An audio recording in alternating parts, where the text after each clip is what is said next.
မင်္ဂလာပါခင်ဗျာ Vocal Talks ကနေပြီးတော့ပြန်လဲကြိုဆိုလိုက်ပါရစေကျွန်တော်နာမည်ကတော့အာပြာလို့ခေါ်ပါတယ်ကျွန်တော်ကတော့ Vocal Coach တယောက်ဖြစ်ပါတယ်ဒီကနေ့မှာကျွန်တော်မေးထားတဲ့အကြောင်းအရာလေးကတော့အားလုံးစောင့်မျှော်နေတယ်ကျွန်တော်တို့သချင်းဆိုတဲ့အခါကြလို့ရှိရင်အတန်တုံတဲ့ဟာ vibration ကိုဘယ်လိုလုပ်ရမလဲဆိုတာလေးနဲ့ပတ်သက်ပြီးတော့မှကျွန်တော်ကမျှဝေပေးတော့မှာဖြစ်ပါတယ်ဟုတ်ကဲ့ပါဒီအကြောင်းလေးကိုဆက်မပြောခင်မှာကျွန်တော်ရဲ့ channel ကို subscribe မလုပ်ရသေးဘူးဆိုလို့ရှိရင်တော့လေ subscribe လုပ်ထားပေးပါလို့ကျွန်တော်ပြောချင်ပါတယ်ခင်ဗျာနောက်ထပ်ဒီလိုပုံစံတူဗီဒီယိုတွေ vocal နဲ့ပတ်သက်တဲ့ဗီဒီယိုတွေဗုဒ္ဓတရားစဲအများကြီးကိုဆက်လက်ပြီးတော့တင်ဆက်ပေးသွားမှာဖြစ်ပါတယ်ဟုတ်ကဲ့ပါကျွန်တော်တို့ vocal နဲ့ပတ်သက်ပြီးတော့မှအရေးကြီးတဲ့အကြောင်းအရာလေးတစ်ခုကတော့ vibration ဖြစ်ပါတယ်ကျွန်တော် vibrato လို့လည်းခေါ်တယ်ပေါ့နော်ဆိုတော့တချင်းဆိုတဲ့အခါကြာလို့ရှိရင်တော့အတန်လေးတုံပြီးတော့ဘယ်လိုဆိုရတာလဲတချင်းဆိုတဲ့အခါဘာဖြစ်လို့အဲ့ဒါအတန်ကတုံရတာလဲတုံ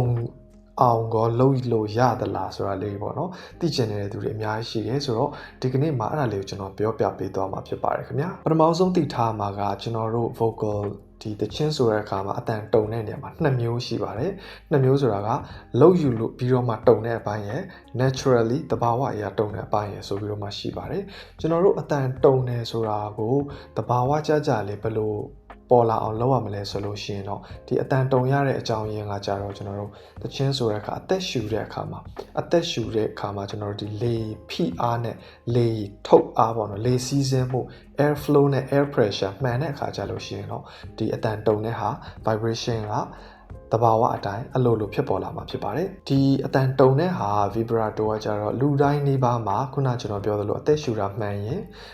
ဒီ pressure ပေးတာမှန်ရင် air flow မှန်ရင်တော့ဖြစ်တတ်ပါတယ်ဒါပေမဲ့နဲတာနဲ့များတာတော့ကွာသွားလိမ့်မယ်တချို့တွေကကြတော့ဒီတိုင်းစိုးနေတဲ့အချိန်မှာမသိတာဘူး sustain လုပ်ထားမှ note တစ်လုံးကိုဆွဲထားတဲ့အခါမှာပေါ်တာမျိုးတွေရှိတယ်တချို့တွေကြတာလည်းဒီတိုင်း sustain လုပ်နေမှမဟုတ်ဘဲနဲ့စိုးနေရင်းနဲ့ဒီ melody စိုးနေရင်းနဲ့ပေါ့အတန်တုံတဲ့ဟာလေးလည်းရှိတယ်ပေါ့နော်ဆိုတာဒါတယောက်နဲ့တယောက်မတူပါဘူးဟုတ်ကဲ့ပါခုနကကျွန်တော်ပြောတဲ့အသက်ရှူတာမှန်ရင်လေဖိတာမှန်ရင်လေထုတ်တာမှန်ရင်အတန်တုံတယ်ဆိုတာဘယ်လိုမျိုးကိုပြောတာလဲဆိုလို့ရှိရင်တော့ကျွန်တော်ခါတိုင်းပြောသလိုပဲအသက်ရှူတာကအရန်ကိုအရေးကြီးပါတယ်တခြင်းဆိုတဲ့နေရာမှာလုံးဝမိတ်ထားလို့မရဘူးလုံးဝခြံထားလို့မရတဲ့ကိစ္စဖြစ်တယ်ပေါ့နော်ဆိုတော့ဒီဟာလေးကိုကျွန်တော်တို့နီလန်းတစ်ခုနဲ့စမ်းပြီးတော့မှလုပ်ကြည့်ရအောင်ကျွန်တော်အဲ့ဒီနီလန်းလေးကဘာလေးလဲဆိုတော့ဒီအတန်ထုတ်တဲ့အခါမှာတချင်းဆိုတဲ့အခါမှာအတန်ကို sustain လုပ်ပြီးတော့မှလေလုံးဝကုန်သွားတယ်လေကုန်သွားတယ်လို့ပြောတဲ့နေရာမှာကျွန်တော်တို့ကဒီအတန်ကိုဆွဲပြီးတော့မှနောက်ဆုံးလုံးဝမခံနိုင်တော့လို့ပေါ့နော်ဒီရေနဲ့ပြီးတော့မှလေကုန်သွားတဲ့အရာတာမျိုးဒီရောက်အောင်ဒီဆွဲပေးဖို့ဖြစ်ပါတယ်ဆိုတော့အဲ့ဒါလေးကိုကျွန်တော်ဥပမာအနေနဲ့ဒီ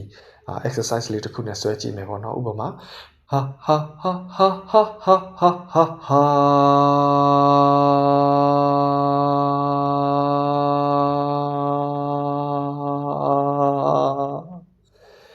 အဲ့လိုမျိုးလုပ်တဲ့ခါကြလို့ရှိရင်ကျွန်တော်ဒီအဖျားပိုင်းလေးမှာပေါ့နော်လေကုန်ခါနေကြလို့ရှိရင်ဒီ diaphragm ကလည်းလှုပ်ရှားလာတာရှိသလိုအတန်လည်းနည်းနည်းလေးခတ်လာလိမ့်မယ်ဆိုတော့ဒါက vibration ရဲ့အရင်အမြက် vibration ရဲ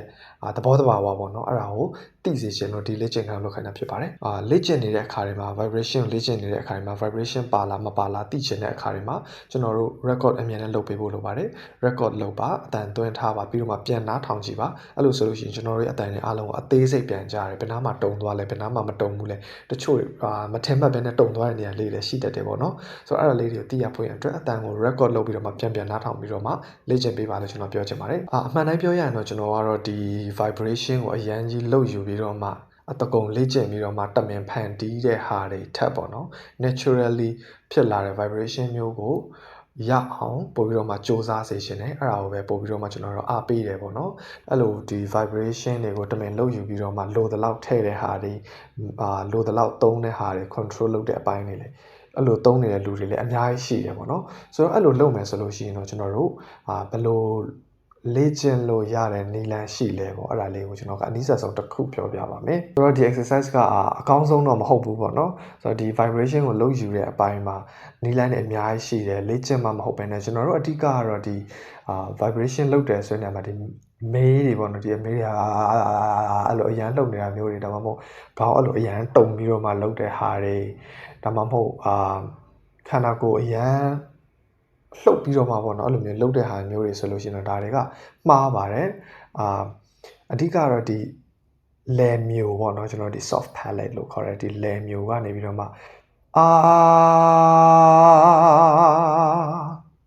အဲ့ဟာနေပြီးတော့မှလာတဲ့ဟာမျိုးဖြစ်ရပါမယ်ဆိုတော့ဒီဟာကိုဘယ်လိုလေ့ကျင့်မလဲဆိုလို့ရှိရင်တော့ဥပမာကျွန်တော်တို့က ဒ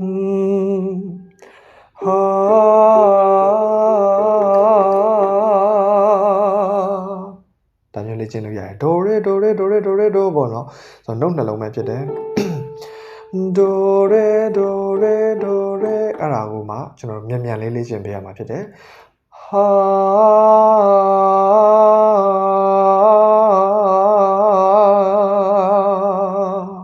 ဆိုတော့ဒါကအကောင်းဆုံးနည်းလမ်းတော့မဟုတ်ဘူးအမှန်တိုင်းပြောရရင်တော့ဒါပေမဲ့ဒီနှုတ်နှလုံးကိုဒုံနဲ့နီးစပ်တဲ့နှုတ်နှလုံးလေးကိုစက်လုပ်ပေးတဲ့အခါမှာဒီလိုတုံခါမှုဖြစ်သွားတယ်ပေါ့နော်ဒီလယ်မျိုးကနေပြီးတော့မှဒါလေးကိုတိသွားမယ်ဒီ vocal cord ကနေဒီ muscle ကနေပြီးတော့မှဒါလေးကို